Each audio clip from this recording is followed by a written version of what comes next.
Alhamdulillah wa salatu wa salam ala rasulillah ma ba'd. This is the sixth question from Fatawa Arkan al-Islam of Sheikh Muhammad ibn Salih Uthaymin rahimahullah from the Fatawa as-Siyam, on the Fatawa connected to fasting, and we are on question number 397. Now this is a very important question because the Sheikh not only gives an answer, but he gives us some Islamic principles to understand acts of worship and the timings surrounding acts of worship. So now the questioner is asking, a man has abandoned fasting in order to earn his livelihood so that he can then take care of his children and those people that are dependent under him.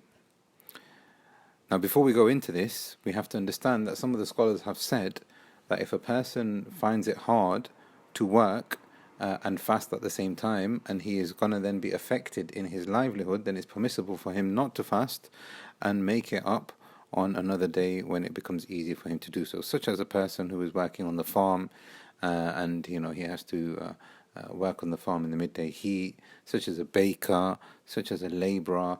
They need to work, and if they don't work throughout the month of Ramadan, it's going to be difficult for them. They could even become destitute, etc. So some of the ulama have said, for that person it's permissible for him to make up the days on another number of days. However, the Shaykh is saying here, if this man abandoned fasting the month of Ramadan with an excuse due to a scholarly view, he was given that scholarly view by a scholar, إذا كان فعل ذلك متأولا يظن أنه كما جاز للمريض أن يفطر فإنه يجوز لمن لا يستطيع العيش إلا بإفطار أن يفطر فهذا متأول ويقضي رمضان. The Shaykh is saying here now, if a person was of the view that you can break the fast and he had an interpretation for that, then he needs to make up those days, and that's the view of the Shaykh, because he's saying that interpretation is not correct. And he has an excuse for that because of the fact that he was told at that time that it is permissible for him to do so. In actual fact, the Shaykh saying that the strong opinion is that you are not allowed to break or stop fasting or have a break during Ramadan for the purpose of earning a living.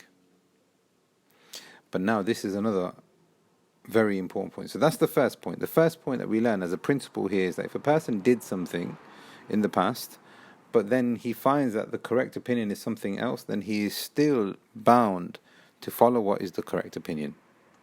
And he's excused for what he did in the past. One principle. Second principle, the Shaykh said, but if he abandoned fasting, أما إذا ترك بغير تأويل فإن قول الراجح من أقوال أهل العلم, if he left it without any scholarly authoritative view, then the correct view from the views of the ulama is that acts of worship can only be carried out in its due time. أن كل إبادة مؤقتة. Every single act of worship has a specific time, and if a person إذا تعمد الإنسان إخراجها عن وقتها, and he does the act of worship deliberately in the time which was not prescribed, and he did that on purpose without an excuse from the Sharia, then this act of worship is not accepted. This will never be accepted from him.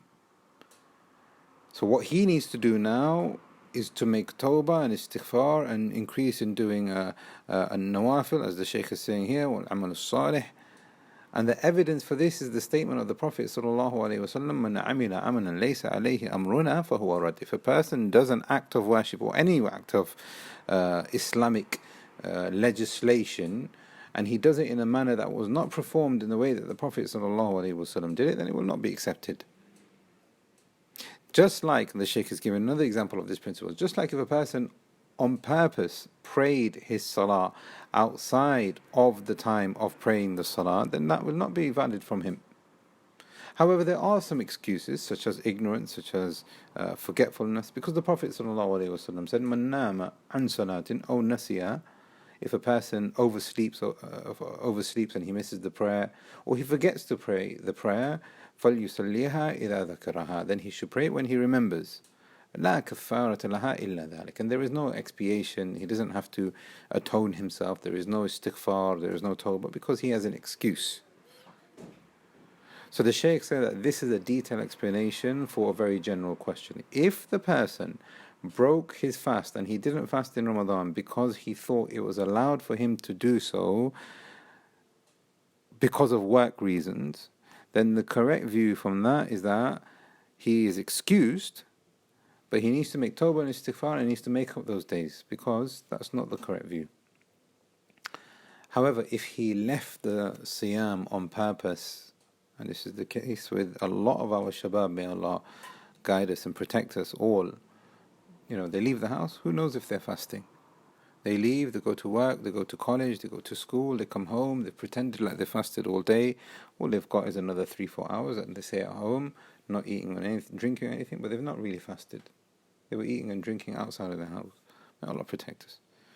Is there such tawbah for that person? Does he need to make qada further down the line? The Shaykh said there are two views. There's the view of the majority, but he is of the view, and this is the view of many of the ulama, Ibn Taymiyyah, the Zahiris, etc., that no, every act of worship has a specified time, and if a person takes that worship outside of that specified time on purpose, then there is no qada for that. You can't make up for that, and it's gone. And the only thing you do with that is istighfar and tawbah. We ask Allah subhanahu wa ta'ala to give us a beneficial Ramadan and that He accepts it from us. هذا والله أعلم. صلى الله على نبينا محمد.